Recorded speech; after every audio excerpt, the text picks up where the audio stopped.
Welcome to Construction Champions Podcast, where we are burning the house down and rebuilding it twice a week. I'm your host, Rod Nussbaum, and I am here to help you become the champion that you're meant to be. Along with our amazing guests along the way, we will provide you with the resources, the latest and greatest. You will sit down with disruptors in the construction industry. And my goal from day one has always been to change the mindset around the construction industry. No more where we let the 3% of bad apes dictate the entire reputation of. The only way you can be the champion that you're meant to be in construction is to burn it down and rebuild it. And that don't matter what level you're on. I've been at 1 million. I've been to 25 million. Sometimes that bitch just needs burnt back down so you can build it back up. But I am super excited for our guest today.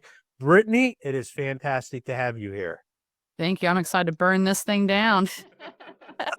Absolutely. So why don't you tell all the champions out there a little bit about yourself, what excites you, and what got you here to this conversation today? Yeah, well, I'll keep it short and concise. I'm a digital marketing expert, which is boring to most people, and I absolutely get that. I'm trying to bring the sexy back to online marketing. So I mainly help everybody that's a contractor or in the trades figure out how to market themselves better, increase their profits, and really just deal with the clients you want to deal with, because you actually can be picky and choosy with who you work with versus having to fight for scraps out there. I was born in the trades. So my dad is a retired pipe fitter of over 30 years. So I really knew from growing up, if a business in the trades is doing well, we're eating well. When it's not doing well, it exhibits into every other part of your family life. And so I really do love the guys that kind of have more, they could be big companies, but maybe they have those family values they want to continue to use to make sure they're growing their business.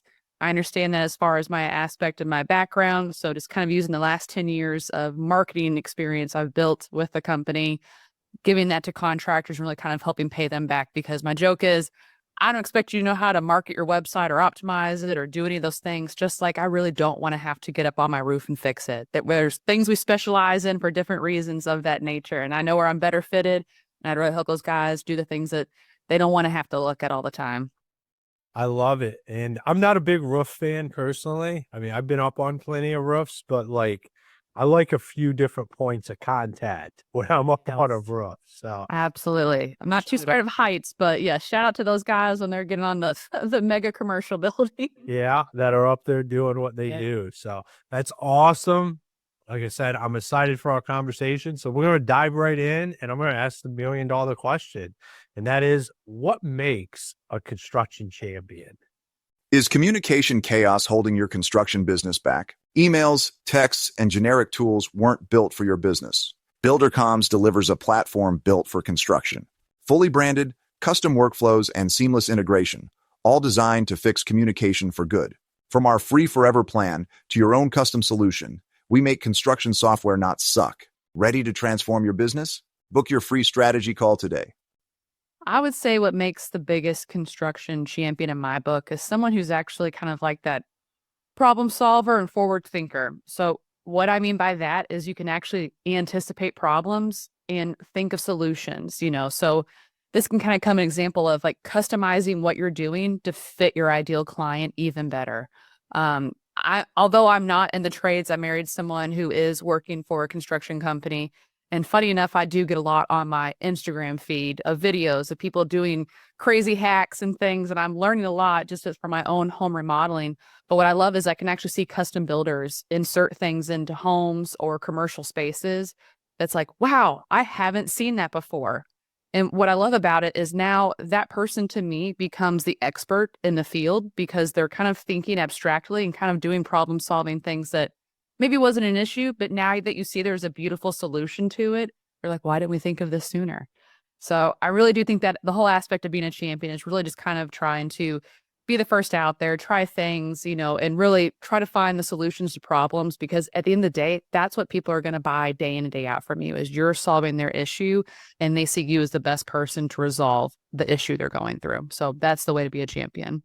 I love it. And being a forward thinker is something that the industry isn't necessarily known for, but I think once you've spent any amount of time, you realize like there's a lot of innovators in the construction space. There is a lot of forward thinking, but a lot of times we can be looked at as an industry that's stuck in the past. And I'm sure you deal with that a lot with what you do. So how do guys become a better forward thinker?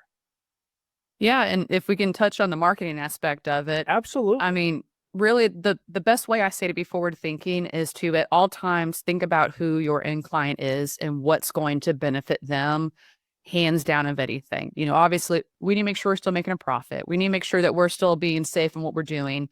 But if everything in the goal in mind is to make that end client the happiest as possible, then your business is always going to succeed. Now, let's take it away from marketing. If you're doing good by your clients, isn't word of mouth the number one most natural form of how we built our business in the past? And that's kind of where those things we need to do. But to be future thinking is not everyone's sharing their referrals the same way they were previously. That is where the beautiful world of Google and the internet has really come into play to help a lot of businesses market themselves even better, to basically showcase, hey, here's what I can do. Here's how I'm providing better solutions for my guys than yours, and why you should be choosing me. And it's giving those resources. So it's kind of what one thing I like to talk about when it kind of comes to the trades is everybody is worried. And if I go more to just like a homeowner, everybody's so worried about that fly by night company. I mean, most trades have been marketed as shoddy, Joe in a truck, like just the people you can't always trust, which is absolutely not true. I mean, these are the guys that are working the hardest, so it's really shitty when someone comes in, ruins that reputation because they're, rebuilding the entire neighborhood as the builder, and they're pocketing the money versus actually putting it into the supplies that homeowner has purchased for their new home build. All those things do happen. So whatever you can do to help differentiate yourself more is what's going to help you set apart. And that client say, like, I know this might be sketchy because I don't know anything, but here's everything I can see about this person, their company, what they stand for, and what type of job they're going to do. I feel more trustworthy to say and go ahead with them, whether this is commercial or residential. I mean, the in person making that decision has to have that trust in you. And the more you can use your expertise and what you do and your skill set to differentiate yourself, the more likely you are to convert those people and continue to convert them in the future and for so. So that's kind of where we get a little sticky. We stay in the past. We're kind of hoping all the old methods will always work, but they don't. People are expecting you to be a lot more well-rounded when it comes to how you're getting your name out there, how you're branding yourself. That's kind of where I like to kind of help guys in the trades realize this, because if you want your son to take over this business in 10 years, even it's going to change the 10 years I'm talking to you now. Like in a decade, Ron, we're going to have a completely different episode on what you need to be doing with your business. Yeah, no, absolutely. And a couple of things to that is one of the reasons I started this podcast was to get rid of the narrative that you're talking about, because like the construction industry is one industry that allows those few bad eggs to dictate the entire reputation for the entire industry. Absolutely. Instead of just differentiating ourselves from them and saying, hey, I understand that you might have had a bad experience with them, or hey, they're all bad eggs out there. Like just addressing it. Like we take it too personal as an industry when, there's bad doctors, there's bad lawyers, there's bad mechanics, but they don't ruin the entire taste or put a bad taste in somebody's mouth for an entire industry. But in construction, it's different. For some reason, we let that be true.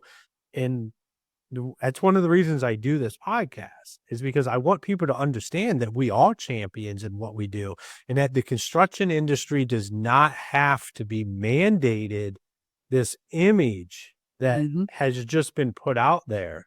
It sounds like you're doing a great job of helping guys change that. When it comes to I do have a question about referrers, because you brought it up that things are not like they used to be.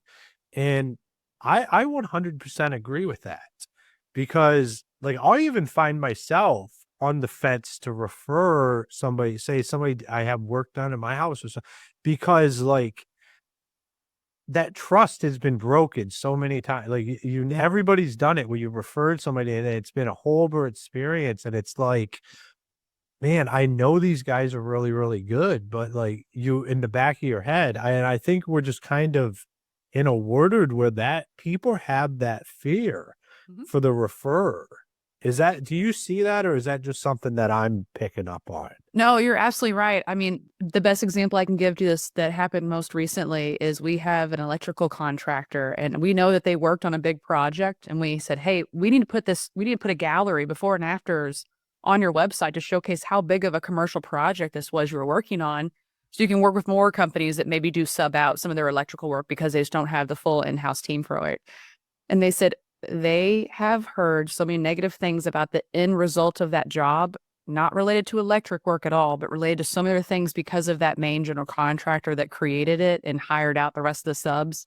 They said, we don't feel comfortable putting this job on our portfolio because it won't reflect what we do because there's so many other negatives of what the other contractors just didn't do their work and how they cut corners. And I mean, that's a sad thing that basically someone feels like they can't showcase their job because of the other elements that went into it. So yeah, like they already knew they're probably not going to refer out if they work with another GC, and they're just the electrical guy. If there's other guys they want to kind of help refer to them, they don't want to pass those names along, or they only have a very short list of who they trust. But yeah, I mean, it sucks. But the thing I realized from it is you do have to watch your back on like what your name's going to be associated with. Mm. Because yes, if you do everything in house, then obviously all aspects need to be watched and groomed by you and make sure they're okay. The guys that are subbing out different areas of their construction models, like they're kind of fearsome of the builder they're going to be going with because they've heard of a bad reputation about that builder and they don't want to say no to the money because they need that project, but also they're so worried that they're going to get just taken advantage of or, asked for change orders that aren't going to be paid for, just some things that are going to be a lot sticky in the neighborhood. And at the end of it, if I can't help them market the things that they're working on to showcase how much of an authority they are in this field and they should be doing more, then it makes it harder for everybody, myself as a marketer and them as a company. And, they feel as if their window of who they can work with is getting smaller because sometimes they just can't end up trusting everybody they're working with. And, I don't know. I've been with this for 10 years. I have not been solely with contractors for 10 years to know a decade ago, was this the same that was happening then, or is it getting worse now? Do you have any thoughts on that? I'm just kind of curious. I think it's just kind of strange. It's just an observation or not met that I've seen kind of, and I'm like, I think it all goes back to what you were talking about earlier is being able to choose your ideal customer and who you want to work with. Like that, having the ability to say yes and no to a customer based on, is this somebody we want to work with? Is this a project we even want to do? I think that's how you start to eliminate some of that Hmm. as an individual. I completely agree. And I feel like the contractors I work with that really are trying to grow their business and do good by it is they kind of realize that once they're being so picky and choosy in one area, it's time to kind of spread out some and scale their business a little more because they are being successful and profitable here. Let's pick the next city closest to us. And that's actually something we specialize in helping them with is capturing that next city they want to target and market to so they can grow and scale there quickly. Because yes, if you're going to be picky, you can't work with everybody, but that's not the issue. Like you want to have it more of an ease. You want your guys to be happier because things just aren't miserable on the job sites every single day. And so it's kind of where I do think mixing what you said with that strategy of growing and being smart and choosy with what we're doing, then that's kind of where we like to step in with these guys and say, okay, great. Glad to see some success here. Let's take it to the next level. What are the next goals you want to accomplish? And a lot of times, the more they grow, the more they can bring more things in house. We have some people that just specialize. So like my electrical guys are just doing commercial and residential electric. We have builders, we have remodelers, we have guys that do niche or whole aspects. And that's kind of where if they don't bring on more services in-house, we know some just wanting to grow location wise in-house. So that way they can kind of continue to grow and dominate scale that way because they've honed in their process. And that's one thing that I think is pivotal with any marketing or sales or anything you're trying to do to grow the business is you have to have that correct process in place and you have to use it. Like those SOPs, like everything you should be doing needs to be followed. And that you have no idea how many times I've listened to calls for our guys and said, who the hell is answering your phone? I go, Lisa, why? I'm like, well, Lisa, maybe, and I joke, I'm from Louisville, Kentucky. I'm home from Bourbon. So we do have a little bit of a twang to how we speak, just as you, Ron, we all have got our characteristics on where we live. Well, my joke is that, well, it sounds like Lisa has marbles in her mouth when she is speaking and answering the phone. So if people are calling interested and they don't understand a damn thing she says, most of them are saying, oh, sorry, I think I called the wrong number. And then they hang up. I was like, you just lost business because of little things like this. So having the SOP of Lisa knows how to answer the phone. I mean, it just seems very pivotal down to one single step of how this goes. But that's where we're trying to look at it for these guys is every part of your business really does go together. And that first step is your marketing as well. Yeah, I wish I would have had you on my side about 13 years ago. When I pointed out the same thing is I thought that the person answering the phone was ridiculous and it should be the absolute best face, the happiest, most Yeah. when that person answers the phone for your business, like the homeowner calling in should want to have a conversation with that person. And that's how you position yourself. And that was not received very well. It probably had a lot to do with how Ron's grown a lot through the years. It my approach into that conversation might not been the best, but same thing is we're talking about, this is the face of the company. It's the first interaction they're having. It should be a really, really good one that makes them feel all warm and fuzzy, like I called the right place. It shouldn't be. Yep. My favorite is always the superintendent or even the contractor or remodeler, that it's going directly to their cell phone on a job site. And the saws are in the background and they're on lunch eating. And it's like, we can do better. We can do better as an industry. Yeah. And Mike might have had a hard day before that phone call came in. He's like, how can I help you? He's trying to be nice, but it's just been a rough day for Mike, and that's kind of where, as you're mentioning, all of these aspects are what make you different. Like you're giving that ease of that buyer's journey from the beginning of the first impression they have. So the first impression might be them calling you because it was referral. And so who they're talking to at the front desk or whoever answers the phone plays a huge role in how the rest of the interaction is going to go. Or if it's your website, if it's the marketing we're doing to make sure you're showing up on Google, they click and then they're calling you and going from there.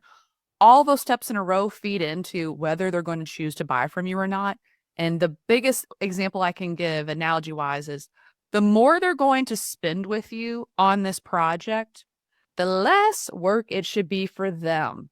Because as we all think about like a luxury car experience, we are wined and dined and, every aspect and feature about this is just great and glorious because we're spending thousands, tens of thousands of dollars on this new vehicle.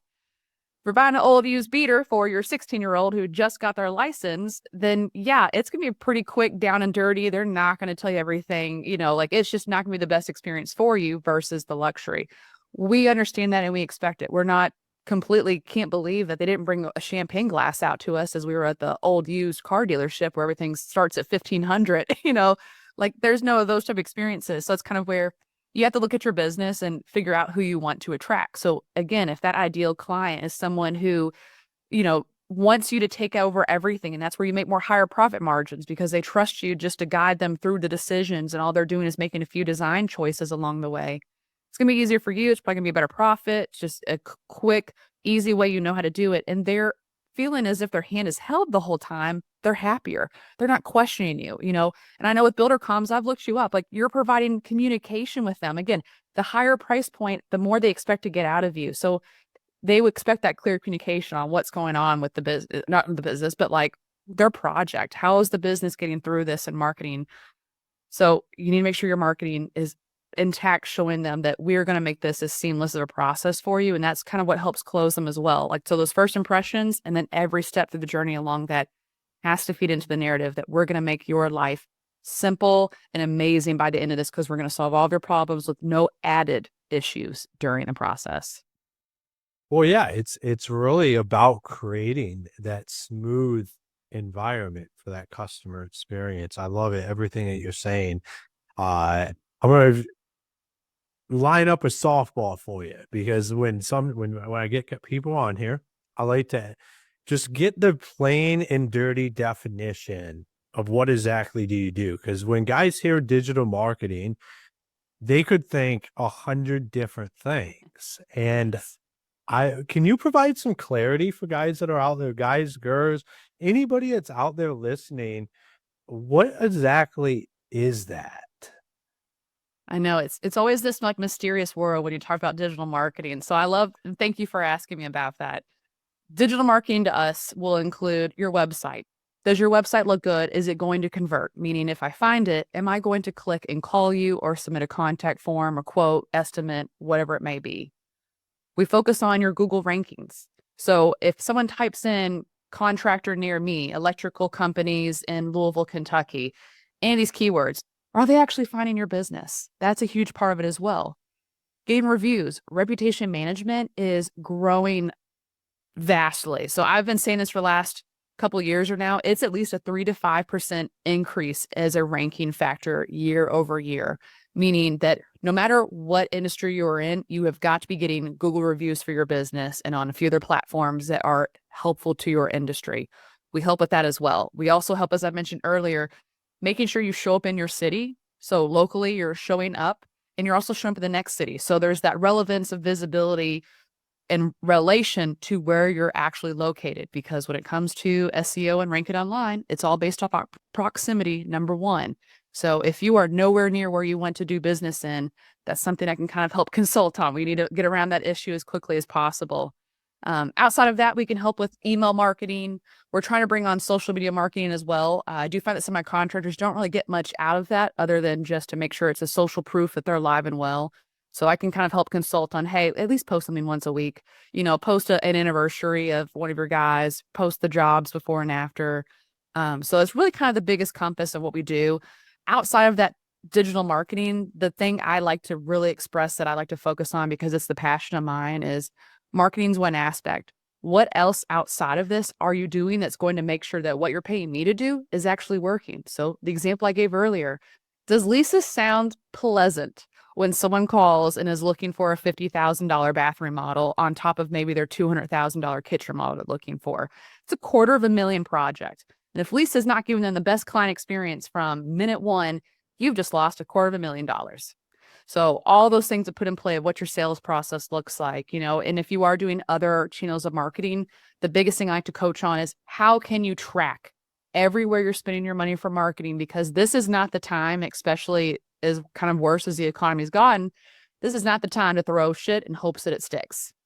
You can throw shit. I'm not going to stop you, but let's track it. Let's see how far that piece of bologna is sliding down the wall. Let's really kind of track and measure this because we need to make sure our dollars are working for us. And marketing's not cheap by any means, no matter who you pick, what avenue you go through. It's all going to have a cost at the end of the day. So let's make sure we're tracking that for you. So at the end of the day, you say, if you spent 10 grand here, you got 20 grand back from it. Great. Let's wash and repeat. You spent 10 grand, got maybe 1 grand out of it. Maybe let's not do that again. Helping you kind of think more realistically is kind of like the CMO for your company. So just like that marketing extension, if you could drop off these ideas to your CMO and say, do something with this, figure out what we should do about this. That's where we like to really fall in for our clients is we can focus on the stuff you need to be doing consistently, but there's all these nice little tricks and lead generation tactics you could be using because you see competition doing it and getting a good result from it. Let's try it. But let's make sure it's done correctly and let's measure it to make sure it's something we can use as a repeatable process to continue generating profit for you. So I hope that was at a 5 grade level on what we can do because I can get very technical, but like even ads, we help with that as well. And that's kind of, I joke that your website, your online marketing, SEO, that's diet and exercise. You have got to have diet and exercise in your life if you want to live past the age of 60 nowadays. If not, you're going to get a heart attack, cardiac arrest, boom, you're done. We can sprinkle in diet pills, and those are things we can absolutely help you with on your journey to continually be healthy and be beach body ready for your new potential clients at all times, basically.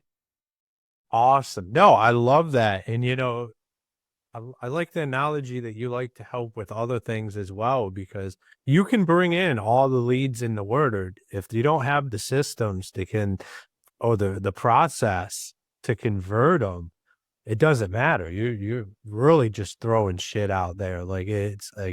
So I love that. And thank you for breaking that down. Cause like I said, it can guide people's minds can go all over the place. And I want people to have a clear understanding on exactly what you do. So also for all the champions out there listening, if they wanted to connect with you, talk to you, do any of that, where's the best places for them to find you? Absolutely. Well, I might seem scary and yelling at you now, but I'm a nice person. So the easiest way is if you like what I had to say and you would like me to actually look over what you have, maybe help with a strategy, best way to get down to that is to go to my website, onethingmarketing.net. And there's a big button that says free strategy session. So I will do a complete audit, build you a strategy, everything from there. If you want to kick it around a little bit, think about it more, or just do some more research, still go to onethingmarketing.net, and we have a free ebook download for trades. So it's like the 9 top strategies you should be using from marketing standpoint to help build your business. And this is along all trades, no matter what you're doing, commercial or residential. All of these things do play a role in how your business grows and develops with marketing. So I would suggest you check out that. It is spelled out ONE. So not just the number 1, but ONE Thing Marketing. Awesome. Well, thank you for taking the time to be on the show today. Thank you for having me, Ron. This was awesome. I can't wait to burn something down and build it back up again. Well, I think we did definitely some burning it down and building it up today, which is what's so fantastic about doing this. Absolutely. So Thank you for having me. You're welcome. Thank you for taking the time to be on the show. So Construction Champions, another great episode where we really dove into, actually it's just my favorite part is talking about the person who answers the phone when somebody calls you business, because I went through this and I would go to different places and hear different people answer the phone. And I'd always be like, now that right there is who I want answering my phone. Actually, I don't have a need to have somebody answer the phone here where I'm at. But to be honest, I have somebody already picked out. So there's a restaurant here that we go to that the lady is one of the most joyful, great communicator. Just like every time we go there, my wife has even commented, like if I had a business that I needed somebody to be like the voice for, that would be the person. I would offer them a job in a heartbeat. That is how important that stuff is. And we can overlook it and just think, oh, we're hiring somebody to do the office work, fire out paperwork, answer the phone. But just like Brittany said, it could be a $250,000 job that calls up and catches whoever that is on a bad day, late for lunch, thought they should already be home. What is that going to look like? Like, that is what represents our business. And you can drive phone calls and lead generation all you want. If that customer has a bad experience from the first 5 seconds of dealing with your company, you're wasting money. So, like, think about that. And if you're the one answering the phone, think about what you sound like. Next time you get off that phone, take a minute and be like, would I have wanted to deal with me, or would I have been happy if I was on the other line and other end of that phone? We used to literally, I would have people call the office to see how long it took for the phone to get answered and what the experience was like. Just people that I knew, I'd be like, just call, tell me what exactly happened at different times, because these are all data points. So enough of me rambling on, but that is the truth. So Construction Champions, make sure you go join our Construction Champions Mastermind group on Facebook. It's completely free. We're connecting guests with hosts and everybody out there. The only way we can be better as an industry is to do it together. Make sure you go to constructionchampionspodcast.com. Check out our sponsors. And until next time, be the champion you were meant to be. Unlock the potential of property intelligence with HomeTrack. In seconds, generate over 250 data points from a single address using advanced imaging and public data. Streamline property assessments efficiently, saving both time and resources. Enhance your decision-making today. Experience the future of property insights. Engage with HomeTrack now. Tired of losing track of promising leads? Struggling to convert inquiries into contracts? Build 12 is your solution. Over 30 years of industry expertise tailored for contractors ensures seamless lead management and nurturing. Boost your closing rate with ease. Experience the efficiency today. Download Build 12 and supercharge your business growth. Don't wait. Act now.